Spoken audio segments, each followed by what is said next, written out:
Hello friends, चलिए आज बात करने वाले हैं छठवें बीपीएससी पीटी री एग्ज़ाम 2020। दोस्तों, यदि आप किसी भी एग्ज़ाम की तैयारी करते हैं तो इसे एक बार ज़रूर देखें। बिहार पुलिस वाले, बिहार दरोगा और बीपीएससी की जो तैयारी कर रहे हैं वो तो खासकर देखें इस प्रीवियस ईयर को। तो चलिए क्लास को शुरू करते हैं। पहले चैनल पर नए हैं तो चैनल को सब्सक्राइब और वीडियो को लाइक कर दीजिए। चलिए क्लास शुरू करते हैं। पहला क्वेश्चन है कि प्रथम मानव जीवाश्म भारत की किस नदी घाटी से प्राप्त होता है। तो ध्यान रखिएगा कि पहला मानव जीवाश्म भारत की किस नदी घाटी से प्राप्त होता है, तो वो है नर्मदा घाटी से। ठीक है, तो ध्यान रखिएगा कि मानव खोपड़ी का पहला साक्ष्य कहाँ से मिलता है, तो ये नर्मदा घाटी से मिलता है। और ध्यान रखिएगा कि विश्व की ये प्राचीन नदी घाटी मानी जाती है नर्मदा घाटी। इसके बाद नेक्स्ट क्वेश्चन देखते हैं कि भारत में पहले साम्राज्य की स्थापना किस शासक के द्वारा की गई थी। तो भारत में पहली बार साम्राज्य की स्थापना की गई थी चंद्रगुप्त मौर्य के द्वारा की गई थी। और ध्यान रखिएगा कि इनका जो शासनकाल था 322 बीसी से लेकर 298 बीसी के बीच था। ठीक है, और ध्यान रखिएगा किस वंश की स्थापना की थी, तो मौर्य वंश। ठीक है, मौर्य वंश। और ध्यान रखिएगा कि मौर्य वंश के अंतिम शासक कौन थे, तो बृहद्रथ थे। ठीक है, मौर्य वंश के अंतिम शासक कौन थे, बृहद्रथ थे। और मौर्य वंश के संस्थापक कौन थे, तो चंद्रगुप्त मौर्य। और ध्यान रखिएगा कि इस वंश के सबसे प्रतापी राजा कौन हुए थे, तो अशोक हुए थे। इसके बाद है नेक्स्ट क्वेश्चन कि बुद्ध की प्राचीनतम प्रतिमा किस शैली में से प्राप्त होती है। तो जो बुद्ध की प्राचीनतम प्रतिमा है वो किस शैली से प्राप्त होता है, वो होता है गांधार शैली से। ध्यान रखिएगा कि गांधार शैली और मथुरा शैली का निर्माण किस काल में हुआ था, तो कुषाण काल में हुआ था। ठीक है, कुषाण काल में। और ध्यान रखिएगा कि बुद्ध के सबसे पहली मूर्ति किस शैली में बनी थी, तो वो बनी थी गांधार शैली में बनी थी। लेकिन ये प्रश्न पूछे कि सर्वाधिक किस शैली में बनी है, तो वो मथुरा शैली में बनी है। बुद्ध की सर्वाधिक मूर्ति किस शैली में बनी है, तो मथुरा शैली में बनी है। पहली किस शैली में बनी थी, तो गांधार शैली में बनी थी। इसके बाद ध्यान रखिएगा कि इस गांधार शैली को हिंद यूनानी कला भी के नाम से जाना जाता है। हिंद यूनानी शैली के नाम से भी जानते हैं। ठीक है, तो गांधार शैली को किस नाम से जानते हैं, हिंद यूनानी शैली के नाम से भी जानते हैं। इसके बाद है कि किस अभिलेख में कलिंग विजय का वर्णन है। तो ध्यान रखिएगा कि किस अभिलेख में कलिंग विजय का वर्णन है, वो है अशोक के 13वें शिलालेख में। ठीक है, 13वें शिलालेख में। ध्यान रखिएगा इसमें जो ऑप्शन होगा वो होगा उपयुक्त में से कोई नहीं। ठीक है, ई होगा इसका आंसर। तो ध्यान रखिएगा ऑप्शन होगा ई होगा। ध्यान रखिएगा कि कलिंग युद्ध कब हुआ था, तो 261 बीसी में हुआ था। 261 ईसा पूर्व में हुआ था। किसने की थी, तो ये अशोक के द्वारा किया गया था। ठीक है, ये अशोक का अंतिम युद्ध था, कलिंग विजय। इसके बाद है कि सन 1565 में कौन सा प्रसिद्ध युद्ध हुआ था। तो ध्यान रखिएगा कि 23 जनवरी 1565 को कौन सा युद्ध हुआ था, वो हुआ था तालीकोटा का युद्ध हुआ था। ठीक है, दक्कन और विजयनगर के बीच हुआ था ये। तो तालीकोटा का युद्ध हुआ था 1565 में, 23 जनवरी 1565 को। और ये किस स्थान पर हुआ था, तो ये राक्षस तंगड़ी नामक स्थान पर हुआ था। इसीलिए इसे तालीकोटा युद्ध को राक्षस तंगड़ी युद्ध के नाम से भी जाना जाता है। और ध्यान रखिएगा कि इस युद्ध में विजयनगर साम्राज्य की हार हो गई थी। इसके बाद है कि सल्तनत काल में सार्वजनिक वितरण प्रणाली किसने प्रारंभ की थी। तो ध्यान रखिएगा कि सल्तनत काल में सार्वजनिक वितरण प्रणाली और बाजार नियंत्रण प्रणाली किसके द्वारा शुरू की गई थी, तो अलाउद्दीन खिलजी के द्वारा शुरू की गई थी। इसके बाद नेक्स्ट क्वेश्चन है, ध्यान रखिएगा इनका जो कार्यकाल था वो 1296 से लेकर 1316 के बीच था। ठीक है, और ध्यान रखिएगा इसने कौन सी उपाधि धारण की थी, तो सिकंदर ए सानी की उपाधि। ध्यान रखिएगा द्वितीय सिकंदर की उपाधि किसने धारण की थी, तो ये अलाउद्दीन खिलजी। सिकंदर ए सानी की उपाधि किसने धारण की थी, तो ये अलाउद्दीन खिलजी। इसके बाद है कि दीवान ए इलाही किसके द्वारा प्रारंभ किया गया था। तो ध्यान रखिएगा कि दीन ए इलाही किसके द्वारा प्रारंभ किया गया था, तो ये अकबर के द्वारा किया गया था। कब, तो 1582 में। ठीक है, और ध्यान रखिएगा इलाही संवत भी किसने की थी, तो इसी के द्वारा किया गया था। कब, तो 1583 ईस्वी में। ठीक है, और ध्यान रखिएगा कि इबादत खाना की स्थापना 1575 में इसी के द्वारा। और ध्यान रखिएगा कि मजहरनामा की घोषणा कब किए थे, तो वो किए थे सॉरी 1579 में किए थे। मजहरनामा की घोषणा कब किए थे? तो 1579 में किए थे, ठीक है। और ध्यान रखिएगा इनका कार्यकाल कब तक था, शासनकाल था, तो 1556 से लेकर 1605 ईस्वी के बीच था। किसका? तो अकबर का। इसके बाद है कि अष्टप्रधान मंत्रिपरिषद किसके राज्य प्रबंधन में सहायता करती थी? ध्यान रखिएगा कि अष्टप्रधान का संबंध किससे है? तो वो है शिवाजी के शासनकाल से है। लेकिन ध्यान रखिएगा कि अष्टदिग्गज का संबंध किससे है?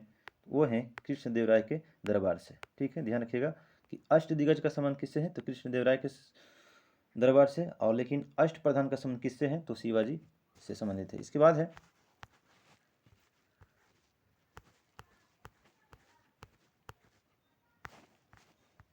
क्वेश्चन है कि भारत का प्रथम गवर्नर जनरल कौन था? तो ध्यान रखिएगा कि भारत का जो प्रथम गवर्नर जनरल था वो कौन था?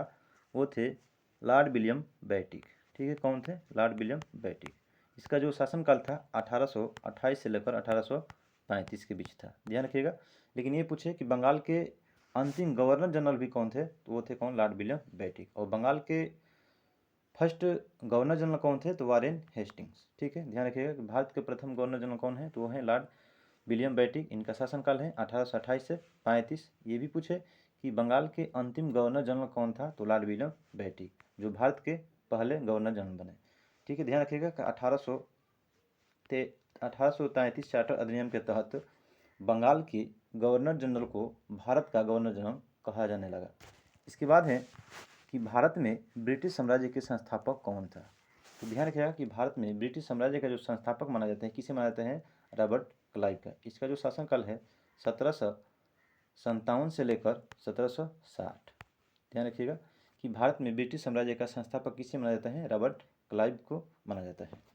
ध्यान रखिएगा। इसके बाद है कि 1857 ईस्वी की क्रांति सर्वप्रथम कहाँ से हुई? तो ध्यान रखिएगा कि 1857 की जो क्रांति हुई थी पहली बार, वो कहाँ से शुरू हुई थी? 10 मई 1857 की हुई थी। कहाँ से? तो मेरठ से हुई थी। ध्यान रखिएगा। इसके बाद है कि मुंडा विद्रोह का नेता कौन था? तो जो मुंडा विद्रोह था इसके नेता कौन थे? ये बिरसा मुंडा थे, ठीक है। ध्यान रखिएगा कि मुंडा विद्रोह के नेता कौन थे? बिरसा मुंडा। और ध्यान रखिए इनका नाम एक है धरती अब्बा, ठीक है। धरती अब्बा के नाम से किसे जाना जाता है? तो बिरसा मुंडा को जाना जाता है। और मुंडा विद्रोह को एक और नाम से जाना जाता है उल गुलान विद्रोह के नाम से किसे जाना जाता है? तो मुंडा विद्रोह को कहते हैं। ध्यान रखिए कब हुआ था? तो 1899 से लेकर 1900 ईस्वी के बीच हुआ था। तो 1899 से 1900 के बीच कौन सा युद्ध हुआ था? तो उल गुलान विद्रोह या मुंडा विद्रोह, जिसके नेता कौन थे? बिरसा मुंडा थे।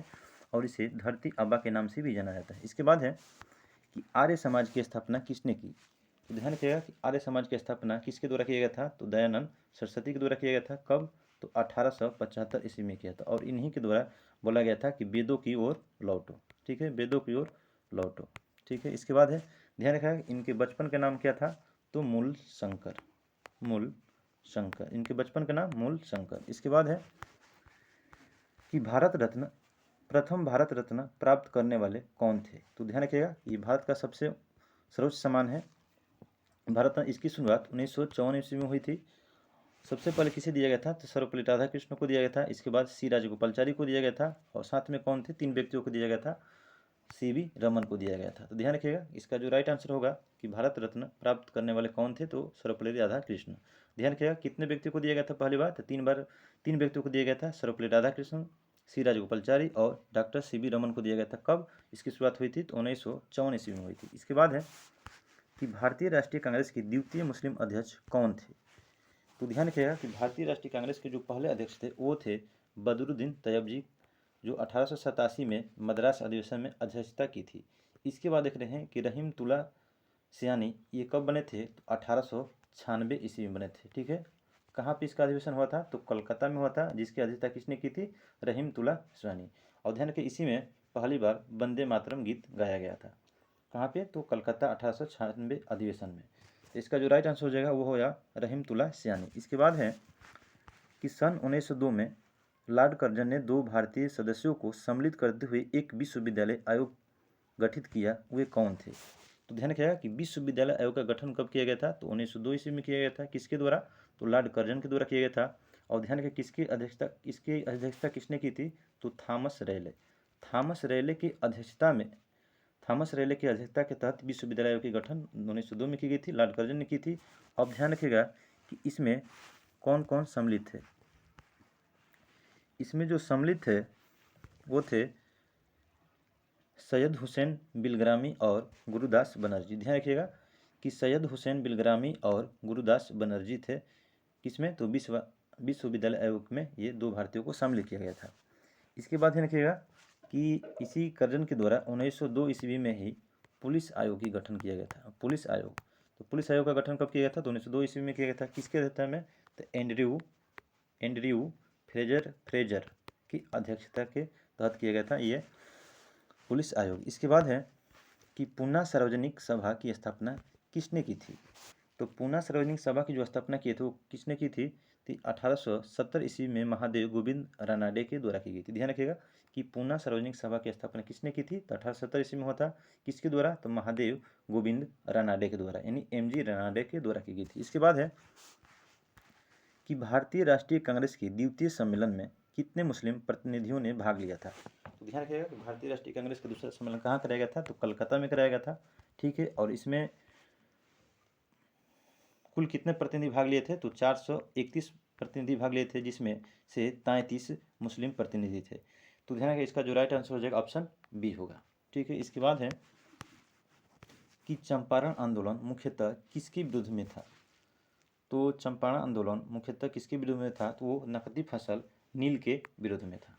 ठीक है, ध्यान रखिएगा कि 20 कट्ठे की जमीन पर 3 कट्ठा नील की खेती करना आवश्यक होता था, यानी अनिवार्य होता था। तो चंपारण आंदोलन मुख्यतः किसके विरुद्ध में था, तो नकदी फसल नील के विरुद्ध में था। कब, तो 1917 में। इसके बाद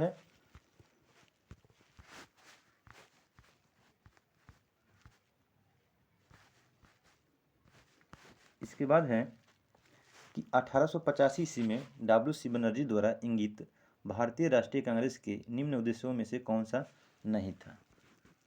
तो इसमें जो राइट आंसर होगा वो होगा कि देश की हितों की रक्षा करने वाले भारतीयों के बीच संपर्क और मित्रता बढ़ाना, बिल्कुल था। इसके बाद है कि शिक्षित वर्ग की यह निर्धारित करना कि आगामी वर्षों में भारतीय लोक हित के लिए देश में विकास कार्य करे, ये भी बिल्कुल सही है। शिक्षित वर्ग की पूर्ण सम्मति से महत्वपूर्ण और आवश्यक सामाजिक विषय पर विचार प्रकट करना, देशवासियों के बीच जाति, संप्रदाय एवं प्रांतीय पक्षपातों की भावना को दूर करके उसमें राष्ट्रीय एकता की भावना को विकसित करना।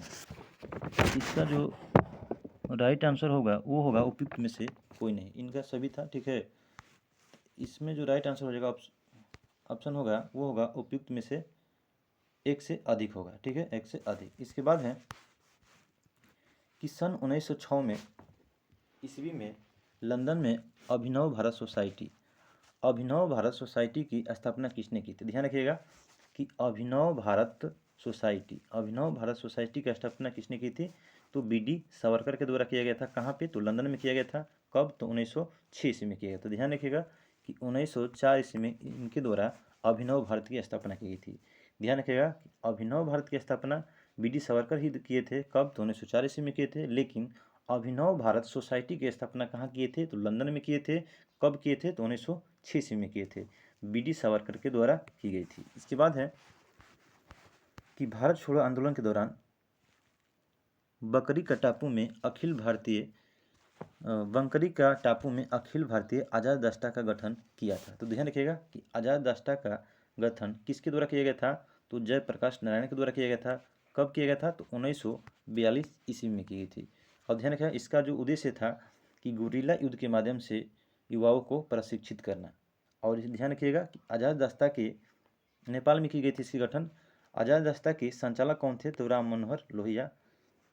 और ध्यान रखिएगा कि राम मनोहर लोहिया के द्वारा सप्त क्रांति शब्द का प्रयोग किया गया है पहली बार। इसके बाद है कि मुस्लिम लीग ने अपना वार्षिक अधिवेशन नियमित रूप से आरंभ किया था। तो ध्यान रखिएगा कि मुस्लिम लीग ने अपना वार्षिक अधिवेशन नियमित रूप से कहाँ से अभी आरंभ किया था, तो वो है 1908 अमृतसर। ठीक है, अमृतसर, जिसकी अध्यक्षता किसने की थी, आगा खान ने की थी। ध्यान रखिएगा कि मुस्लिमों ने अपना पहला वार्षिक अधिवेशन कहाँ से शुरू किया था, तो 1908 ईस्वी में। कहाँ से, तो अमृतसर में। और इसकी अध्यक्षता किसने की थी? तो आगा खां के द्वारा किया गया था। ध्यान रखिएगा कि मुस्लिम लीग की स्थापना कब हुई थी? 1906 ईस्वी में हुई थी। कहाँ पे? ढाका में हुई थी। और ध्यान रखिएगा इसके संस्थापक कौन थे? तो आगा खां और सलीम उल्लाह खां। ध्यान रखिएगा 1908 में किसके द्वारा अध्यक्षता की गई थी? तो आगा खां के द्वारा की गई थी। पहला अधिवेशन कहाँ हुआ था? 1908 में अमृतसर में हुआ था। इसके बाद है कि जर्मनी के समर्थन में काबुल में राजा महेंद्र प्रताप सिंह के नेतृत्व में अंतरिम सरकार का गठन हुआ था। तो ध्यान रखिएगा कि जर्मनी के सहयोग से काबुल में राजा महेंद्र प्रताप के द्वारा अंतरिम सरकार का गठन किया गया था। तो कब किया गया था? तो वो किया गया था प्रथम विश्व युद्ध के दौरान। प्रथम विश्व युद्ध के दौरान किया गया था, 1915 ईस्वी में किया गया था। ध्यान रखिएगा कि पूछा जाए कि राजा महेंद्र प्रताप के द्वारा काबुल में अंतरिम सरकार का गठन कब किया गया था? तो प्रथम विश्व युद्ध के दौरान 1915 में किया गया था। किसके सहयोग से? तो जर्मनी के सहयोग से। तो इसका जो राइट आंसर हो जाएगा उपयुक्त में से कोई नहीं। इसके बाद है कि तेभागा आंदोलन सन 1946 ईस्वी में बंगाल में आरंभ हुआ। तो किसके नेतृत्व में हुआ था? ध्यान रखिएगा कि तेभागा आंदोलन जो हुआ था 1946 ईस्वी में हुआ था। कहाँ से? तो बंगाल से हुआ था। और ध्यान रखिएगा इसका जो उद्देश्य था, इस किया था किसके नेतृत्व में हुआ था? तो किसान सभा के नेतृत्व में ये हुआ था। ठीक है, ध्यान रखिए कहाँ हुआ था? ये हुआ था बंगाल में। ठीक है, चलिए नेक्स्ट क्वेश्चन देखते हैं। इसके बाद है किसने कहा कि जब तक यह तीसरी शक्ति अथवा इंग्लैंड यही है, हमारे सांप्रदायिक मतभेद हमें परेशान करते रहेंगे। तो ध्यान रखिएगा इसका जो राइट आंसर होगा वो होगा उपयुक्त में से कोई नहीं। ठीक है, उपयुक्त में से कोई नहीं किसके द्वारा कहा गया था?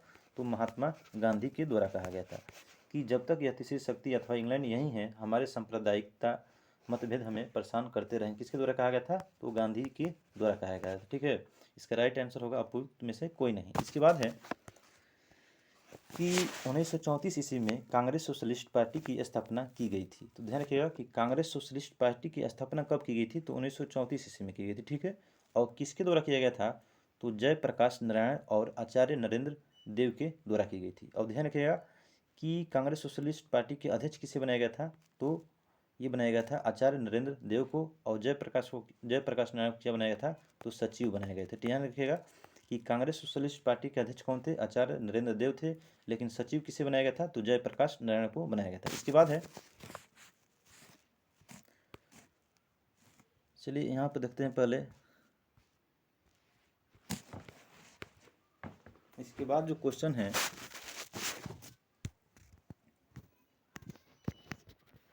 28 नंबर क्वेश्चन है कि बिहार का कौन सा शहर 5 पहाड़ियों से घिरा है? तो ध्यान रखिएगा कि बिहार का जो शहर है वो है 5 पहाड़ियों से घिरने वाला है, वो है राजगीर। कौन सा है? वो है राजगीर। ध्यान रखिएगा कि बिहार का कौन सा शहर है जो 5 पहाड़ियों से घिरा हुआ है, वो है राजगीर। इसका जो राइट आंसर होगा वो होगा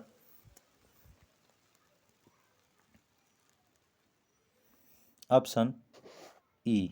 ठीक है, ऑप्शन ई हो जाएगा। इसके बाद है कि भारत के प्रथम राष्ट्रपति डॉक्टर राजेंद्र प्रसाद किस राज्य से थे? तो ध्यान रखिएगा कि ये किस राज्य से थे? तो ये बिहार से थे। कहाँ से थे ये? तो बिहार से थे। तो चलिए देखते हैं कि भारत के प्रथम राष्ट्रपति डॉक्टर राजेंद्र प्रसाद किस राज्य के थे? तो बिहार के थे। ठीक है, बिहार के।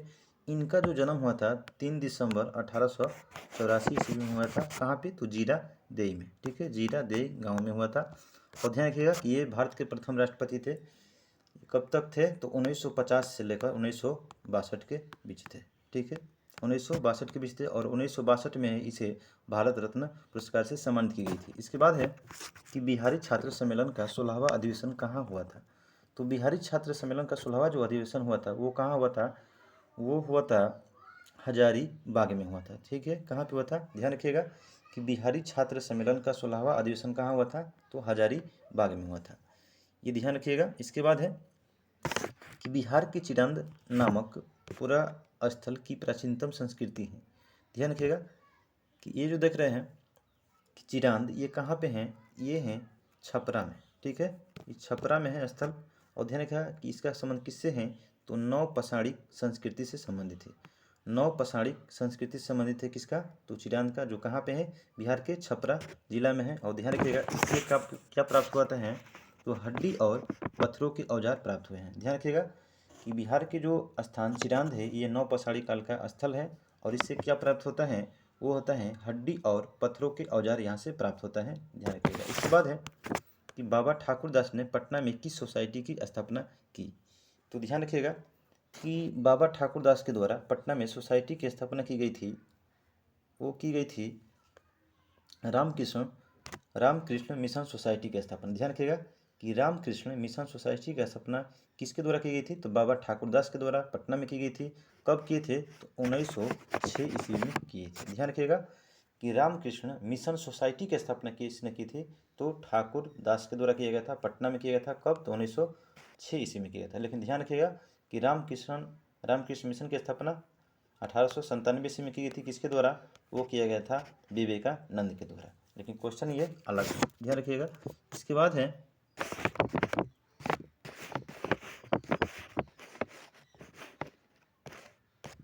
कि स्वतंत्रता पश्चात बिहार का प्रथम राज्यपाल कौन बना था। ध्यान रखिएगा कि स्वतंत्रता बाद बिहार के प्रथम राज्यपाल कौन थे, तो वो थे जय रामदास दौलत राम। ध्यान रखिएगा कि बिहार के प्रथम राज्यपाल कौन थे, जय रामदास दौलत राम थे। इसके बाद है इनका जो काल था वो था 1947 से 1948 के बीच बने थे ये। तो ध्यान रखिएगा। पूछा जाए कि बिहार के प्रथम मुख्यमंत्री कौन थे, सीएम कौन थे, तो डॉक्टर श्री कृष्ण सिंह। ठीक है, डॉक्टर श्री कृष्ण सिंह। इसके बाद हैं कि वर्ष 2011 में बिहार के कितने जिलों में 10 लाख से कम जनसंख्या थी, तो कितने थी, 3। कौन कौन से राज्य था, तो वो था शिवहर, शेखपुरा और लखीसराय। ध्यान रखिएगा लखीसराय, शिवहर, शेखपुरा और लखीसराय, इसकी आबादी 10 लाख से क्या थी, कम थी। इसके बाद है कि बिहार में निम्नलिखित में से किस अनाज का प्रति हेक्टेयर उत्पादन सबसे अधिक है, तो वो है प्रति हेक्टेयर मक्का। ठीक है, क्या हो जाएगा, मक्का हो जाएगा। इसके बाद है, चलिए ये देखते हैं करंट है। ठीक है, इसके बाद आगे हम लोग चलते हैं।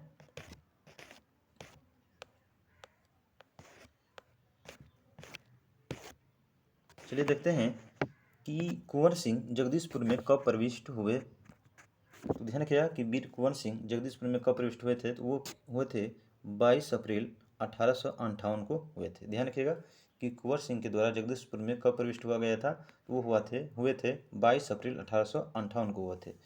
इसके बाद है कि ध्यान रखें इनके हाथों से जो किला था वो निकल चुका था, तो फिर इसके द्वारा कब जीत लिया गया था, तो 23 अप्रैल को जीत लिए गए थे। इसीलिए मनाया जाते हैं बिहार विजय दिवस। बिहार विजय दिवस कब मनाया जाता है, तो 23 अप्रैल को मनाया जाता है। इसके बाद है कि 1904 ईस्वी में देवघर में गोल्डन लिंक की स्थापना ब्रिटिश का बहिष्कार और स्वदेशी आंदोलन की प्रगति के लिए की गई।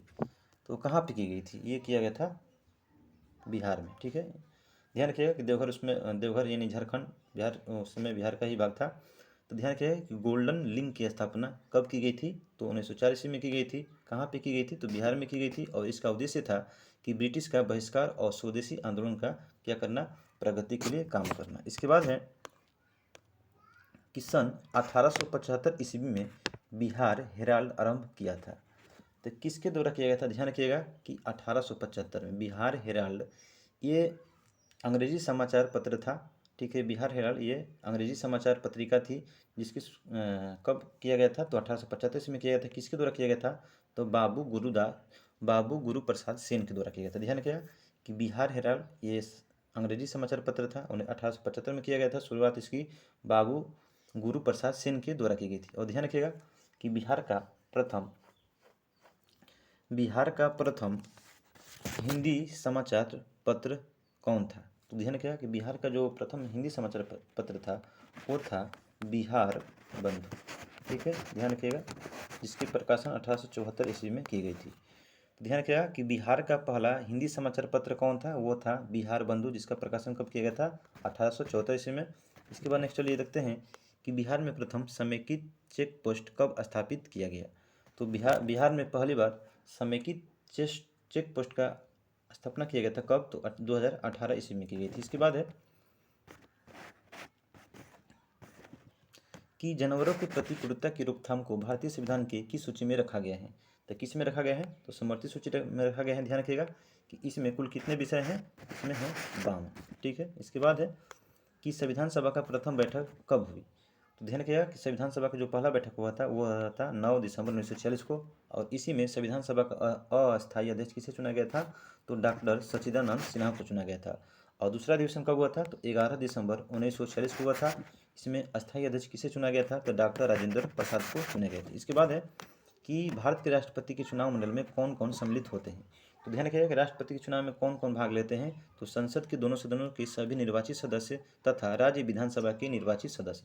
तो ध्यान रखिएगा कि संसद के दोनों सदस्य के निर्वाचित सदस्य भाग लेते हैं और विधानसभा के सभी निर्वाचित सदस्य भाग लेते हैं किसे? तो राष्ट्रपति के चुनाव में। इसके बाद है कि भारतीय संविधान के अनुच्छेद 110 के अनुसार धन विधेयक की परिभाषा में क्या सम्मिलित है? तो ध्यान रखिएगा कि इसमें सम्मिलित हैं कि टैक्स लगाना समाप्त करना, उसके विनिमय में प्रत्यावर्तन करना बिल्कुल सही है, धन की उधारी का विनियमन करना ये भी बिल्कुल सही है। इसके बाद है कि भारत के संचित निधि से खर्च का विवरण देना ये भी सही है। तो ध्यान रखिएगा कि धन विधेयक की परिभाषा किस अनुच्छेद में दी गई है? तो अनुच्छेद 110 में दी गई है। इसका राइट आंसर होगा ऑप्शन ई होगा। इसके बाद है कि इंदिरा साहनी बनाम भारत संघ मुकदमे में सर्वोच्च न्यायालय का निर्णय किस विषय से संबंधित है? तो ध्यान रखिएगा इसका जो राइट आंसर होगा वो होगा सरकारी नौकरियों में अन्य पिछड़ा वर्ग का आरक्षण देना। ध्यान रखिएगा कि पूछा जाए कि इंदिरा साहनी बनाम से संबंधित क्या है, तो ध्यान रखिएगा इसका संबंध किससे है? तो सरकारी नौकरियों में अन्य पिछड़ा वर्ग को आरक्षण देना इसका उद्देश्य था। इसके बाद है कि भारत में किसी दल को राष्ट्रीय दल बनने हेतु पूर्व चुनाव में कम से कम कितना प्रतिशत वोट प्राप्त करना चाहिए? तो इसका जो राइट आंसर हो जाएगा वो हो जाएगा ऑप्शन ई हो जाएगा। ध्यान रखिएगा कि किसी भी राजनीतिक दल को राष्ट्रीय पार्टी का दर्जा कौन देता है? तो चुनाव आयोग देता है। ठीक है, चुनाव आयोग देता है। ध्यान रखिएगा कि कोई पार्टी 4 अलग अलग राज्यों में लोकसभा या विधानसभा चुनाव में कम से कम 6% मत प्राप्त करना चाहिए या लोकसभा में कम से कम 4 सीटें हासिल करनी होती हैं। इसके बाद है कि कटौती प्रस्ताव का उद्देश्य क्या होता है? तो ध्यान रखिएगा कि कटौती प्रस्ताव का जो उद्देश्य होता है वो होता है कि बजट प्रस्ताव के खर्च में कमी का प्रस्ताव प्रस्तुत करना। यानी बजट प्रस्ताव के खर्च में कमी का प्रस्तुत करना ये क्या कहलाता है? कटौती प्रस्ताव कहलाता है। और किसके द्वारा लाया जाता है? तो विपक्षी के द्वारा ये लाया जाता है। ध्यान रखिएगा विपक्षी के द्वारा कौन सा प्रस्ताव लगाया जाता है? ये कटौती प्रस्ताव, बजट के प्रस्ताव में खर्च में कम करने के लिए। इसके बाद है कि सूची 1 और सूची 2 को मिलान करना है। चलिए देखते हैं कि ग्राम पंचायत का गठन किस अनुच्छेद में है? तो अनुच्छेद 40 में है। इसके बाद है समान आचार संहिता यानी सिविल संहिता, ये अनुच्छेद 44 में है। इसके बाद है कृषि एवं पशुपालन का संबंध किससे है? तो अनुच्छेद 48 में है। इसके बाद है न्यायपालिका व कार्यपालिका का पृथक्करण किस में है? तो अनुच्छेद 50 में है। और अंतर्राष्ट्रीय शांति का विकास किस अनुच्छेद में है? तो अनुच्छेद 51 में है। चलिए इसके बाद देखते हैं कि निम्नलिखित में से किस संवैधानिक संशोधन अधिनियम द्वारा मंत्रिपरिषद की संख्या लोकसभा के कुल सदस्यों के 15% की सीमा तक निर्धारित की गई है? तो ध्यान रखिएगा किस संविधान संशोधन के तहत? तो 91वां संविधान संशोधन 2003 के तहत, 91वां संविधान संशोधन 2003 के तहत कहा गया है कि प्रधानमंत्री सहित मंत्रियों की कुल संख्या लोकसभा के कुल सदस्यों को कितनी होनी चाहिए? तो 15% से अधिक नहीं होना चाहिए। किस संविधान संशोधन द्वारा? ये 91वां संविधान संशोधन 2003 के तहत। इसके बाद है कि सूची 1 सूची 2 को मिलान करना है। पंचायती राज समितियाँ ही है। चलिए देखते हैं कि बलवंत राय समिति। चलिए पहले यहाँ से देखते हैं कि बलवंत राय समिति की स्थापना कब की गई थी? तो ये किया गया था 1957 ईस्वी में। इसके बाद है LM सिंधवी समिति 1986 ईस्वी में। इसके बाद है अशोक मेहता समिति, ये आया था 1977-78। इसके बाद है कि JBK राव समिति, तो JBK राव समिति ये कब आया था? तो ये आया था 1985 ईस्वी में। और CH हनुमंता राव ये कब? तो 1984 ईस्वी में।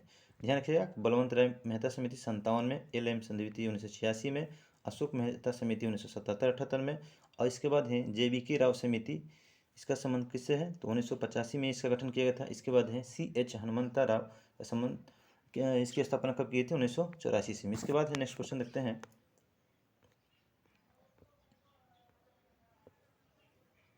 कि राजस्थान में स्थित खेतरी खदान किसके लिए प्रसिद्ध है। ध्यान रखिएगा कि खेतरी जो खदान है ये कहाँ पे है, ये राजस्थान में स्थित है। किसके लिए प्रसिद्ध है, ये है तांबा के लिए प्रसिद्ध है। और ध्यान रखिएगा कि भारत में सर्वाधिक तांबा का उत्पादन कहाँ होता है, तो वो है मध्य प्रदेश, इसके बाद राजस्थान, उसके बाद झारखंड। ध्यान रखिएगा कि भारत में सर्वाधिक तांबे कहाँ उत्पन्न होता है, तो वो मध्य प्रदेश में होता है, उसके बाद राजस्थान और तीसरे नंबर पर झारखंड में। इसके बाद है कि भारत का किस देश के साथ स्वतंत्र आवागमन रेजिम है। तो ध्यान रखिएगा भारत का किस देश के साथ स्वतंत्र आवागमन रेजिम है, वो है म्यांमार के देश के साथ। इसके बाद है कि भारत में चंद्रा और भागा नदियाँ किस क्षेत्र में बहती हैं। तो ध्यान रखिएगा कि ये स्पीति यानी हिमाचल प्रदेश के स्पीति और लाहौली में बहती है। ध्यान रखिएगा कि चंद्रा और भागा नदियाँ कहाँ बहती है, तो हिमाचल प्रदेश के स्पीति और लाहौली में बहती है। इसके बाद है कि चंबल नदी पर राणा प्रताप सागर जल विद्युत परियोजना किस राज्य में स्थित है। तो ध्यान रखिएगा कि चंबल नदी पर 3 जल विद्युत परियोजना है। एक है राणा प्रताप सागर, दूसरा है जवाहर सागर, इसके बाद तीसरा जो है महात्मा गांधी सागर। तो ध्यान रखिएगा कि जो राणा प्रताप सागर जल है विद्युत परियोजना है, ये किस राज्य में है, तो ये है ये राजस्थान में। किस नदी पे है, तो चंबल नदी पे है। ध्यान रखिएगा। इसके बाद जो महात्मा गांधी सागर बांध परियोजना है वो कहाँ पे है, तो मध्य प्रदेश में है, ये चंबल नदी पे है। और ध्यान रखिएगा कि चुलिया जलप्रपात ये किस नदी पे है, तो ये चंबल नदी पे है। कहाँ पे है, तो ये राजस्थान में है। ध्यान रखिएगा कि चुलिया जलप्रपात कहाँ है, राजस्थान में। किस नदी पे, चंबल नदी पे। इसके बाद है कि भरमौर जनजाति क्षेत्र किस प्रांत में स्थित है। ध्यान रखिएगा कि भरमौर जनजाति ये कहाँ पाई जाती है, तो ये हिमाचल प्रदेश में पाई जाने वाली सबसे अधिक जनजाति है। और ध्यान रखिए कि यहाँ पे एक और जाति पाई जाती है, गद्दी जनजाति। तो गद्दी जनजाति और भरमौर जनजाति ये कहाँ पाई जाती है, तो हिमाचल प्रदेश में पाई जाती है। इसके बाद है कि जवाहरलाल नेहरू बंदरगाह किस राज्य में स्थित है। ध्यान रखिएगा कि जो जवाहरलाल नेहरू बंदरगाह ये कहाँ पे स्थित है, ये महाराष्ट्र में है स्थित है। और ध्यान रखिए इसका नया नाम क्या है, नहावा सेवा बंदरगाह। कहाँ पे है, तो महाराष्ट्र में। इसके बाद है कि निम्नलिखित में भारत का कौन सा राज्य तांबे का सबसे बड़ा उत्पादक है। तो ध्यान रखना है कि सबसे बड़ा उत्पादक कौन सा हो जाएगा, मध्य प्रदेश हो जाएगा, उसके बाद होगा राजस्थान, उसके बाद होगा झारखंड। इसके बाद है कि कश्मीर में पहलगाम किस नदी के किनारे बसा है। ध्यान रखिएगा कि कश्मीर का जो पहलगाम है ये किस नदी पर स्थित है, ये है लीदर नदी पर स्थित है। ध्यान रखिएगा कि कश्मीर का जो पहलगाम है वो किस नदी पर स्थित है, लीदर नमक नदी पर स्थित है। इसके बाद है कि दंडकारण्य क्षेत्र किस राज्य में स्थित है। ध्यान रखिएगा बहुत VVI क्वेश्चन है ये कि दंडकारण्य क्षेत्र किस राज्य में स्थित है, तो ये छत्तीसगढ़, उड़ीसा में और आंध्र प्रदेश, तेलंगाना में, ये चारों राज्यों में ये विस्तृत है। ध्यान रखिएगा उपयुक्त में से इसका आंसर होगा उपयुक्त में से एक से अधिक। तो दंडकारण्य क्षेत्र छत्तीसगढ़, उड़ीसा, आंध्र प्रदेश और तेलंगाना में फैला हुआ है। इसके बाद है कि निम्नलिखित में कौन सी मवेशी नस्ल राजस्थान की नहीं है। तो ध्यान रखिएगा ये गाय की नस्ल है, जैसे राठी, मेवाती, ये थरपारकर, ये सभी क्या है, गाय के नस्ल हैं। जो कहाँ से संबंधित है, ये राजस्थान से संबंधित है। लेकिन ये जो देख रहे हैं हल्लीकर, ये कहाँ से हैं, तो ये हैं कर्नाटक के गाय नस्ल है। ध्यान रखिएगा कि गाय का नस्ल कहाँ से संबंधित है, तो ये कर्नाटक से। इसके बाद है कि उत्तर अमेरिका में नियाग्रा जलप्रपात किन 2 झीलों के बीच स्थित है। तो ध्यान रखिएगा जो नियाग्रा जलप्रपात है ये कनाडा और USA की सीमा पर है। किसके बीच स्थित है, झीलों के बीच, ये है ओंटेरियो झील और ईरी झील के बीच ये स्थित है। ध्यान रखिएगा कि ओंटेरियो झील और ईरी झील के बीच कौन सा जलप्रपात स्थित है, ये नियाग्रा जलप्रपात। और ध्यान रखिएगा कि ओंटेरियो झील से ही एक नदी निकलती है, सेंट लॉरेंस नदी। तो पूछा जाए कि नियाग्रा जलप्रपात किस नदी पे है, तो सेंट लॉरेंस नदी पे स्थित है। और नियाग्रा जलप्रपात किन देश में है, तो USA और कनाडा के सीमा पर स्थित है। इसके बाद है किसमें जोड़ा बेमेल है, चलिए देखते हैं कि मसाई मध्य पूर्वी अफ्रीका, केनिया, तंजानिया में पाई जाती है, बिल्कुल सही है। इसके बाद है सकाई जनजाति कहाँ पाई जाती है, तो ये मलेशिया, थाईलैंड में पाई जाती है, बिल्कुल सही है। इसके बाद है कि बेडाइन अरबी प्रायद्वीप में, ये बिल्कुल सही है। इसके बाद है किर्गिज मध्य एशिया, उज्बेकिस्तान, किर्गिस्तान में पाया जाता है किर्गिज जनजाति, ये बिल्कुल सही है, उपयुक्त में से एक से अधिक होगा। इसके बाद है कि निम्नलिखित में कौन सा एक जर्मनी का कोयला क्षेत्र नहीं है। तो ध्यान रखिएगा रूर घाटी है, इसके बाद है अचेन बेसिन है, ये और सार बेसिन है। ध्यान रखिएगा रूर घाटी, सार बेसिन और अचेन बेसिन ये कहाँ पे हैं, जर्मनी का कोयला क्षेत्र है। लेकिन ये जो देख रहे हैं लोरेन बेसिन, ये कहाँ पे है, ये फ्रांस में है। ठीक है, ये फ्रांस का कोयला उत्पादक क्षेत्र है। इसके बाद है कि रूस के किस शहर को उत्तर का वेनिस कहा जाता है। तो ध्यान रखिएगा कि रूस के किस शहर को उत्तर का वेनिस कहा जाता है, वो कहा जाता है सेंट पीटर्सबर्ग को कहा जाता है। ध्यान रखिएगा कि रूस के उत्तर का वेनिस किसे कहा जाता है, तो सेंट पीटर्सबर्ग को कहा जाता है। इसके बाद है कि यूरोप में पिरेनीज पर्वत, ध्यान रखिएगा कि यूरोप में पिरेनीज पर्वत श्रृंखला किन दो देशों को ये किसे अलग करता है, ये करता है स्पेन और फ्रांस को अलग करता है। ध्यान रखिएगा कि पिरेनीज पर्वत श्रृंखला किन दो देशों को अलग करते हैं, स्पेन और फ्रांस को अलग करता है। और ध्यान रखिएगा कि इसकी जो सबसे ऊंची चोटी है वो है Pico de, Pico de, Pico de Aneto, Aneto. पूछा जाए कि पिरेनीज पर्वत की सबसे ऊंची चोटी कौन सी है, पिको डी एनेटो, जो किस देश में है, तो ये फ्रांस में स्थित है। लेकिन ध्यान रखिएगा कि पिरेनीज जो पर्वत है किन दो देशों को अलग करता है, तो स्पेन और फ्रांस को अलग करता है। इसके बाद है कि अड्डू प्रवाल भित्ति किस महासागर में स्थित है, तो ध्यान रखिएगा कि जो अड्डू प्रवाल भित्ति है ये किस महासागर में स्थित है, ये भारतीय महासागर में स्थित है। मुख्य रूप से कहाँ है ये, तो मालदीव में है। ध्यान रखिएगा कि अड्डू प्रवाल भित्ति भारतीय महासागर में कहाँ पे है, तो मालदीव में स्थित है। इसके बाद है कि वर्ल्ड इकोनॉमिक आउटलुक इंडेक्स कौन प्रकाशित करता है। ध्यान रखिएगा कि वर्ल्ड इकोनॉमिक आउटलुक इंडेक्स सूचकांक कौन प्रकाशित करता है, ये करता है IMF, IMF। ध्यान रखिएगा इंटरनेशनल मॉनेटरी फंड, अंतर्राष्ट्रीय मुद्रा कोष ये जारी करता है वर्ल्ड इकोनॉमिक आउटलुक। और ध्यान रखिए इसका स्थापना कब हुई थी, 1945 ईस्वी में हुआ था। इसका मुख्यालय कहाँ पे है, तो वाशिंगटन DC में है। ठीक है। इसके बाद है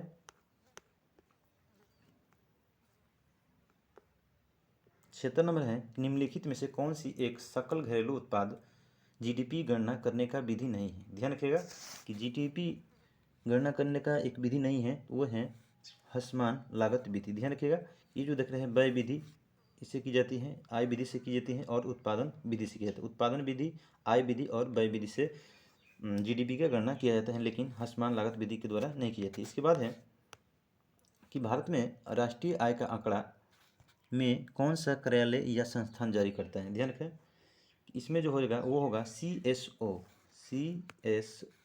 केंद्रीय सांख्यिकी संगठन। इसकी स्थापना 1951 में, इसका मुख्यालय कहाँ पे है, दिल्ली में है। तो ध्यान रखिएगा कि राष्ट्रीय आय का गणना कौन करता है, CSO करता है। इसके बाद है, चलिए नेक्स्ट क्वेश्चन देखते हैं। ये जो है करंट का क्वेश्चन है। चलिए इसके बाद देखते हैं कि भारत जेंडर बजटिंग कब शुरू किया गया था। ध्यान रखिएगा कि भारत में जेंडर बजटिंग की शुरुआत कब हुई थी, वो हुआ था 2005-06 में हुआ था। ध्यान रखिएगा कि भारत में पहली बार जेंडर बजट कब पेश किया गया था, 2005-06 में की गई थी। इसके बाद है नेक्स्ट क्वेश्चन देखते हैं, ये करंट का है। चलिए दोस्तों हम लोग को करंट वर्तमान का याद रखना है। चलिए देखते हैं कि निम्नलिखित में से कौन सी मूल भौतिक राशि है। तो ध्यान रखिएगा कि मूल भौतिक राशियों की संख्या कितनी है, तो वो है 7 है। देखिए इसमें जो देख रहे हैं विद्युत धारा ये क्या है, तो मूल भौतिक राशि है। लेकिन ये जो देख रहे हैं वेग, कार्य, बल, ये क्या है, व्युत्पन्न राशि है। व्युत्पन्न राशियाँ किससे उत्पन्न होती हैं, तो ये मूल राशियों से होती है। इसके बाद नेक्स्ट क्वेश्चन देखते हैं कि अनुदैर्ध्य तरंगों का उदाहरण है। तो ध्यान रखिएगा कि ये जो देख रहे हैं ध्वनि तरंग, ये कैसी तरंग है, ये अनुदैर्ध्य तरंग है। और यहाँ पर देख रहे हैं जो रेडियो तरंग है, एक्सरे किरण है, ये गामा किरण है, ये कैसी तरंग है, विद्युत चुंबकीय तरंग है। और ध्यान रखिएगा जो प्रकाश है ये क्या ऐसा तरंग है, तो ये अनुप्रस्थ तरंग है। इसके बाद है कि प्रकाश का वर्ण विक्षेपण संभव है। तो ध्यान रखिएगा प्रकाश का वर्ण विक्षेपण किससे संभव है, ये प्रिज्म द्वारा, इस प्रिज्म के द्वारा 7 अलग अलग रंगों को प्राप्त किया जाता है। ध्यान रखिएगा कि प्रकाश का जो वर्ण विक्षेपण है ये सबसे अच्छा उदाहरण किसका है, तो इंद्रधनुष का। ध्यान रखिएगा इंद्रधनुष का सबसे अच्छा उदाहरण कौन सा है, तो वो है प्रकाश का वर्ण विक्षेपण। ध्यान रखिएगा कि इंद्रधनुष जो बनता है प्रकाश के अपवर्तन से बनता है, प्रकाश का अपवर्तन, परावर्तन, पूर्ण आंतरिक परावर्तन। लेकिन इसमें जो सबसे राइट आंसर होगा वो होगा, मुख्य जो उदाहरण होगा वो होगा वर्ण विक्षेपण। इसके बाद है कि किस तापमान पर सेल्सियस और फ़ारेनहाइट पैमाने मेल खाते हैं, तो कितने डिग्री पर, -40 डिग्री के टेम्परेचर पर। इसके बाद है कि लेंस की क्षमता मापी जाती है। तो लेंस की क्षमता की सही मात्रा क्या होता है, वो होता है डायोप्टर होता है। ध्यान रखिएगा कि क्या होता है, डायोप्टर होता है। और उत्तल लेंस की क्षमता क्या होती है, तो वो होता है धनात्मक। और अवतल लेंस की क्या होती है क्षमता, वो होता है ऋणात्मक। और ध्यान रखिएगा कि P बराबर क्या होता है, 1/f होता है। ठीक, ध्यान रखिएगा कि क्षमता बराबर P बराबर क्या होता है, 1/f होता है। इसके बाद है कि चिकित्सा स्थितियों का निदान करने के लिए MRI में किसका उपयोग नहीं होता है। तो ध्यान रखिएगा इसमें जो एक्स-रे किरण है इसका उपयोग नहीं होता है। ध्यान रखिएगा कि MII में किसका उपयोग नहीं होता है, तो एक्सरे किरण का उपयोग नहीं होता है। बाकी गामा किरण, चुंबकीय क्षेत्र, रेडियो तरंग का उपयोग होता है। इसके बाद है कि जब एक ध्वनि तरंग एक माध्यम से दूसरे माध्यम में जाती है तो वह राशि जो अपवर्तित रहती है, ध्यान रखिएगा कि इसका क्या नहीं अपवर्तित होता है, तो वो आवृत्ति इसका परिवर्तित नहीं होता है। ठीक है, इसका तरंगदैर्ध्य बदल जाता है, चाल भी बदल जाती है। ध्यान रखना है कि इसका आवृत्ति चेंज नहीं होता है, यानी अपवर्तित रहता है। ध्यान रखिएगा कि इस पे यानी ध्वनि की चाल पर दाब का भी कोई प्रभाव नहीं पड़ता है। ध्यान रखिएगा कि दाब का प्रभाव इस पर कोई नहीं पड़ता है। और ध्यान रखिएगा कि ध्वनि की चाल हवा में कितनी होती है, तो वो होता है 332 मीटर प्रति सेकेंड होता है। इसके बाद है कि प्रकाश वर्ष मात्रक है, तो प्रकाश वर्ष किसका मात्रक है, तो ये खगोलीय दूरी का मात्रक है। ध्यान रखिएगा एक प्रकाश वर्ष बराबर कितना होता है, तो 9.46 गुणे 10⁻12 किलोमीटर, या इसे मीटर में होगा कितना, तो 10⁻15 मीटर हो जाएगा। ध्यान रखिएगा कि प्रकाश वर्ष किसका मात्रक है, तो खगोलीय दूरी का मात्रक है। इसके बाद है निम्नलिखित में से कौन सा कण आवेश रहित है। ये जो देख रहे हैं इलेक्ट्रॉन, ये कैसा है, तो ये ऋण आवेश है। इसके बाद प्रोटॉन देख रहे हैं, ये धनावेश है। इसके बाद न्यूट्रॉन जो देख रहे हैं, ये क्या है, आवेशहीन है, यानी कण आवेश रहित है। इसके बाद ध्यान रखिएगा कि जो अल्फा कण है, इस पर अल्फा कण पर 2 धन आवेश होते हैं। ध्यान रखिएगा 2 धन आवेश होता है। इसके बाद है कि ओम मीटर मात्रक है, तो ओम मीटर किसका मात्रक है, ये प्रतिरोधकता का मात्रक है। ध्यान रखिएगा कि प्रतिरोध का एसआई मात्रक क्या होता है, तो ओम होता है। ध्यान रखिएगा कि प्रतिरोध का एसआई मात्रक ओम होता है, लेकिन प्रतिरोधकता का एसआई मात्रक क्या होता है, ओम मीटर होता है। और ध्यान रखिएगा कि चलकत्व का क्या होता है, तो सीमेन होता है। ठीक है, सीमेन पूछा जाए कि चलकत्व का एसआई मात्रक क्या होता है, तो सीमेन होता है। इसके बाद आवेश का कूलाम होता है। इसके बाद है कि नीलम रूबी का रासायनिक सूत्र है। ध्यान रखिएगा नीलम रूबी का रासायनिक सूत्र क्या है, तो ये है अमोनियम ऑक्साइड Al2O3। इसके बाद है कि पेट्रोल की गुणवत्ता को व्यक्त किया जाता है। ध्यान रखिएगा कि पेट्रोल की गुणवत्ता को व्यक्त किससे किया जाता है, तो वो किया जाता है ऑक्टेन संख्या के द्वारा की जाती है। इसके बाद है इसमें ध्यान रखिएगा लेड ट्रेटा एथिल मिलाई जाती है इसमें। इसके बाद है निम्नलिखित में से किसका गलनांक सबसे उच्च होता है, तो इसका जो राइट आंसर हो जाएगा, इसका जो होगा सबसे उच्च गलनांक वो होगा बोरान। और ध्यान रखिए गलनांक किसे कहते हैं, तो नियत ताप पर जब कोई ठोस पदार्थ द्रव में बदल जाता है तो उसे बोलते हैं गलनांक। इसके बाद है कि एंटीबायोटिक दवा का उदाहरण है। ध्यान रखिएगा इसमें से एंटीबायोटिक कौन सा दवा है, तो वो है पेनिसिलिन। इसकी खोज कब किए थे, तो 1928-29 में किए थे। कौन, अलेक्जेंडर फ्लेमिंग। ठीक है, अलेक्जेंडर फ्लेमिंग के द्वारा किया गया था। 1928-29 में की गई थी पेनिसिलिन की खोज। और ध्यान रखिएगा यहाँ से देख रहे हैं कि पैरासीटामोल, एस्प्रिन और क्लोरोफिन, ये सब कैसी है, तो ये दर्द निवारक दवाई है। इसके बाद है कि सीएनजी का मुख्य घटक है, तो ध्यान रखिएगा कि सीएनजी का जो मुख्य घटक है यानी सीएनजी कंप्रेस्ड नेचुरल गैस, इसका जो मुख्य घटक वो है CH4 यानी मीथेन है। और ध्यान रखिएगा एलपीजी का कौन सा है, तो वो है ब्यूटेन और प्रोपेन है। ठीक है, इसके बाद है अम्ल वर्षा का घटक है, तो अम्ल वर्षा का घटक क्या है, तो HNO3 नाइट्रिक अम्ल और सल्फ्यूरिक अम्ल, ऑप्शन ए डी हो जाएगा। ठीक है, इसके बाद है कि भारी जल का रासायनिक सूत्र होता है। ध्यान रखिएगा कि भारी जल का जो रासायनिक सूत्र होता है वो होता है D2O। और ध्यान रखिएगा कि इसका परमाणु भार कितना होता है, 20 होता है। ठीक है, इसके बाद ध्यान रखिएगा कि नाभिकीय रिएक्टर में मंदक के रूप में इसका उपयोग में लाया जाता है। नाभिकीय रिएक्टर में मंदक के रूप में किसका प्रयोग करते हैं, तो वो भारी जल को प्रयोग करते हैं, ड्यूटेरियम ऑक्साइड। इसके बाद है कि पानी का पीएच मान है, तो पानी का पीएच मान कितना होता है, वो होता है 7। शुद्ध जल का पीएच मान कितना होता है, वो 7 होता है, यानी उदासीन है। ध्यान रखिएगा।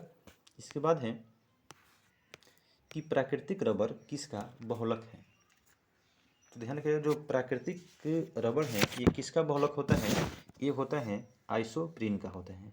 और ध्यान रखिएगा कि जब प्राकृतिक रबर में सल्फर मिला दी जाती है और उसे गर्म की जाती है तो उस प्रक्रिया को कहते हैं वलनीकरण।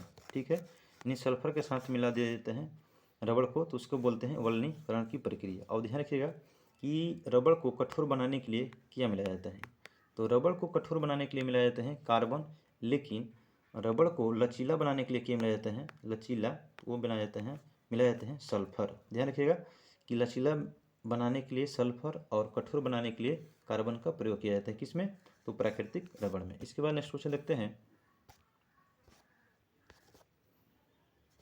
कि पानी की टंकी में फंगी को नष्ट करने के लिए इस्तेमाल किया जाने वाला रसायन कौन सा है। तो ध्यान रखिएगा कि पानी की टंकी में जो फंगी और जो बैक्टीरिया होते हैं, ध्यान रखिएगा कि फंगी और बैक्टीरिया को नष्ट करने के लिए किसका प्रयोग करते हैं, तो कॉपर सल्फेट का प्रयोग करते हैं। ध्यान रखिएगा कि टंकी में जो फंगी होते हैं उसको नष्ट करने के लिए किसका प्रयोग करते हैं, तो कॉपर सल्फेट को। इसके बाद है कि निम्नलिखित में से कौन सा क्लोरोफिल का घटक नहीं है।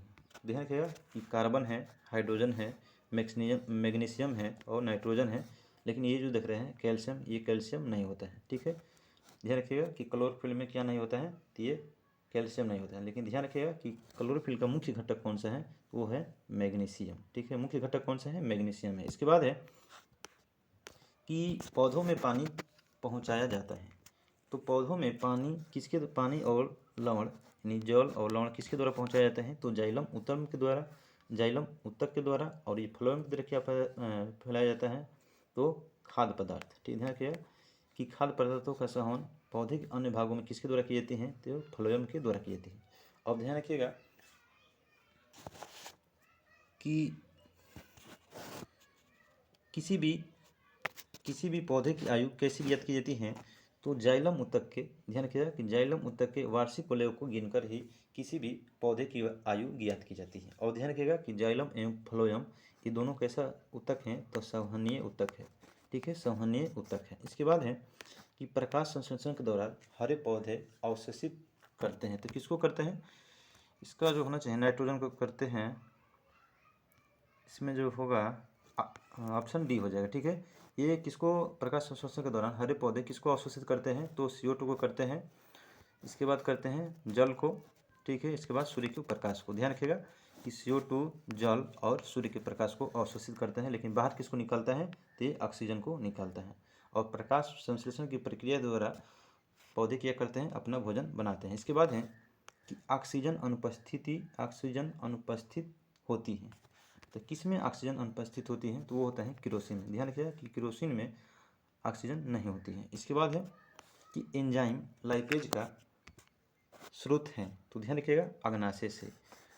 ऐसे याद कर रखेंगे, इसे रखेंगे टाल। ठीक है, जिसे देख रहे हैं ट्रिप्सिन।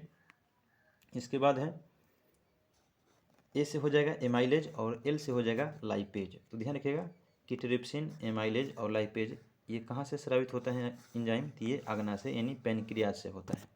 इसके बाद यहाँ क्या लार से टाइलिन होता है। इसके बाद चलिए नेक्स्ट क्वेश्चन देखते हैं कि BCG वैक्सीन का इस्तेमाल किस रोकथाम के लिए किया जाता है। तो BCG बैसिलस कॉलमेट ग्यूरिन किसके लिए, तो क्षय रोग यानी TB के लिए। अब ध्यान रखिएगा कि ये किसको प्रभावित करता है, तो ये फेफड़ा को प्रभावित करता है। TB किसको प्रभावित करता है, तो फेफड़ा को प्रभावित करता है। और विश्व क्षय दिवस कब मनाया जाता है, तो 24 मार्च को मनाया जाता है। इसके बाद है निम्नलिखित में से कौन सा हार्मोन अग्नाशय द्वारा उत्पन्न है। तो ध्यान रखिएगा कि अग्नाशय द्वारा कौन सा हार्मोन उत्पन्न होता है, इंसुलिन। ध्यान रखिएगा कि इंसुलिन के अल्पस्राव से कौन सा रोग होता है, तो वो होता है डायबिटीज यानी मधुमेह होता है। और इंसुलिन के अधिक स्रावन से कौन सा रोग होता है, वो होता है हाइपोग्लाइसीमिया। इंसुलिन के अधिक स्रावन से रोग होता है हाइपोग्लाइसीमिया, लेकिन इंसुलिन के कम स्राव से कौन सा रोग होता है, वो होता है डायबिटीज यानी मधुमेह रोग होता है। इसके बाद है निम्नलिखित में से कौन रक्त के संचरण में मदद करता है। ध्यान रखिएगा कि रक्त के संचरण में मदद करता है, तो वो कौन सा हो जाएगा एरिथ्रोसाइट यानी आरबीसी को किस नाम से जानते हैं, तो एरिथ्रोसाइट करते हैं। इसका काम होता है कि शरीर के अन्य भागों में क्या करना, ऑक्सीजन का परिवहन करना और CO2 को वापस लाना। इसके बाद चलिए नेक्स्ट क्वेश्चन देखते हैं कि अंगोरा ऊन किससे निकाला जाता है। तो जो अंगोरा ऊन होता है वो किससे निकाला जाता है, ये खरगोश से प्राप्त होता है। लेकिन ध्यान रखिएगा कि पश्मीना अंगूर, ठीक है, पश्मीना ऊन किससे प्राप्त किया जाता है, तो पश्मीना जो ऊन है ये बकरी से प्राप्त किया जाता है, लेकिन अंगोरा ऊन खरगोश से प्राप्त किया जाता है। इसके बाद चलिए नेक्स्ट क्वेश्चन देख लेते हैं, जो ये भी करंट का क्वेश्चन है। देखिए इसमें से कुछ इंपॉर्टेंट क्वेश्चन को देख लेते हैं कि कमला हैरिस का पैतृक गाँव तमिलनाडु के किस जिले में स्थित है। तो ध्यान रखिएगा कि ये कहाँ के हैं, तो तिरुचारूर के हैं। ठीक है, तमिलनाडु के तिरुचारूर। और ध्यान रखिएगा कि ये अमेरिका के उपराष्ट्रपति बनी है। इसके बाद है कि सलीम अली चिड़िया अभ्यारण्य कहाँ स्थित है। ध्यान रखिएगा कि सलीम अली चिड़िया अभ्यारण्य जो है वो कहाँ पर स्थित है, ये गोवा में है। लेकिन ध्यान रखिएगा कि सलीम अली राष्ट्रीय उद्यान कहाँ पे हैं, तो जम्मू कश्मीर में है। ध्यान रखिएगा कि सलीम अली पंछी अभयारण्य कहाँ पे है, तो गोवा में है, लेकिन सलीम अली नेशनल पार्क कहाँ पे है, तो वो कहाँ पे है, तो जम्मू कश्मीर में है। इसके बाद है कि रूपसी हवाई अड्डा भारत के किस राज्य में स्थित है। ध्यान रखिएगा कि जो रूपसी हवाई अड्डा है वो कहाँ पे है, असम में है। और इंदिरा गांधी हवाई अड्डा कहाँ पे है, तो दिल्ली में है। राजीव गांधी कहाँ पे है, तो ये हैदराबाद में है। ध्यान रखिएगा हैदराबाद में है, ठीक है। और चौधरी चरण सिंह कहाँ पे है हवाई अड्डा, तो वो है लखनऊ में। ध्यान रखिएगा इस क्वेश्चन को। इसके बाद है कि चेहरे पे मास्क पहनने की अनिवार्यता के लिए भारत के किस राज्य ने कानून बनाया, ये हो जाएगा ऑप्शन ए हो जाएगा। इसके बाद है कि बीज बचाओ आंदोलन, तो बीज बचाओ आंदोलन किस राज्य में शुरू किया गया था। ध्यान रखिएगा कि बीज बचाओ आंदोलन का संबंध किस राज्य से है, तो उत्तराखंड से है, ठीक है। ध्यान रखिएगा कि यहीं से एक और हुआ था, सुंदर लाल बहुगुणा के द्वारा शुरू किया था चिपको आंदोलन का संबंध किस राज्य से है, तो उत्तराखंड से है। कब शुरुआत हुआ था इसका आंदोलन, 1973 में हुआ था। चलिए नेक्स्ट क्वेश्चन देखते हैं। चलिए यहाँ पे क्वेश्चन है कि भारत में राष्ट्रीय सांख्यिकी दिवस कब मनाया जाता है। तो ध्यान रखिएगा कि भारत में राष्ट्रीय सांख्यिकी दिवस मनाए जाते हैं 29 जून को मनाया जाता है, पीसी महालनोबिस के जन्म दिवस पर। तो चलिए दोस्तों, यहाँ पर जो देख रहे हैं सभी ये करंट के क्वेश्चन हैं, आप लोगों को वर्तमान का करंट याद कर रखना है। तो चलिए दोस्तों, हम उम्मीद करेंगे कि ये वीडियो काफ़ी पसंद आएगा। अगर हमारा वीडियो पसंद आए तो वीडियो को लाइक और चैनल को सब्सक्राइब जरूर करिएगा, ठीक है। देखने के लिए थैंक्स फॉर वॉचिंग।